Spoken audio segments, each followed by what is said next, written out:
and you are going to hear her story, but I have to tell you, she has a choice to make. It's a very tough choice.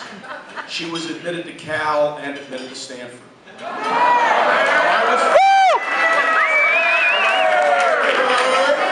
My brother-in-law, who is quite a remarkable fellow, said, "John, take a poll. How many people say Cal? How many people say Stanford?"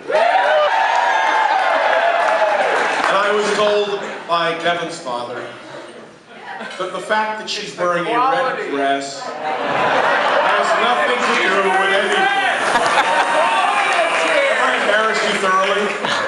I'd just like to say I bought this dress before I got the decision. Ladies and gentlemen, Devon's story is quite remarkable.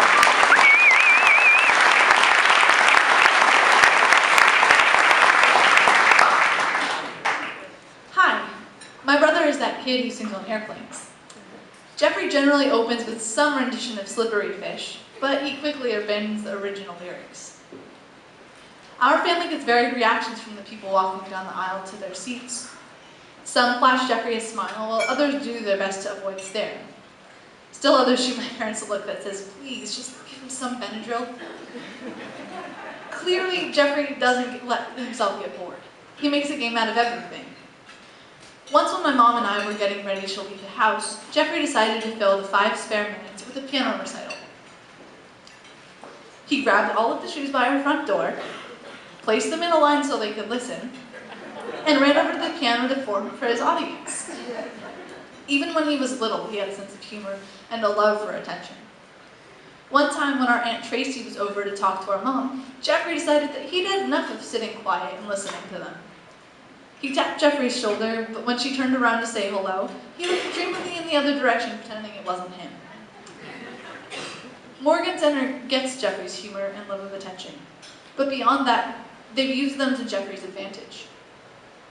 Andy, one of his teachers, has figured out that writing songs with Jeffrey about his favorite things, shoes, bubbles, airplanes landing, to name a few of them, engages Jeffrey in the task at hand. His teachers turn learning into a game.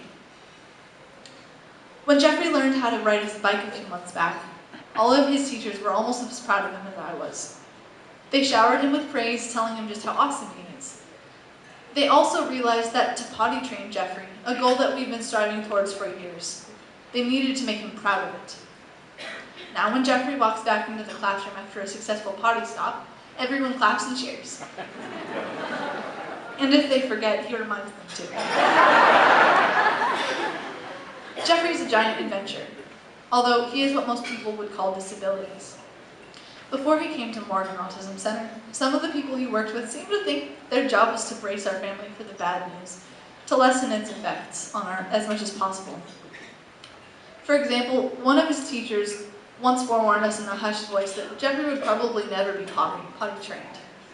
In contrast, Morgan Autism Center has helped Jeffrey achieve this goal, and so many more by encouraging Jeffrey's playfulness and drive for independence.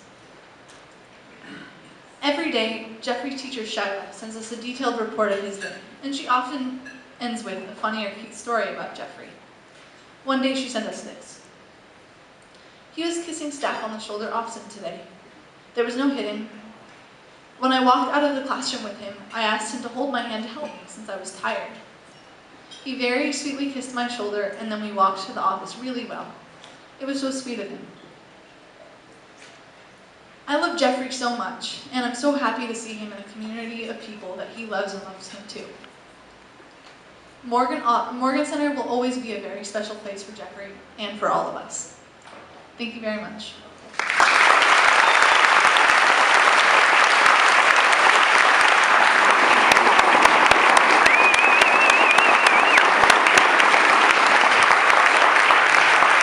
Could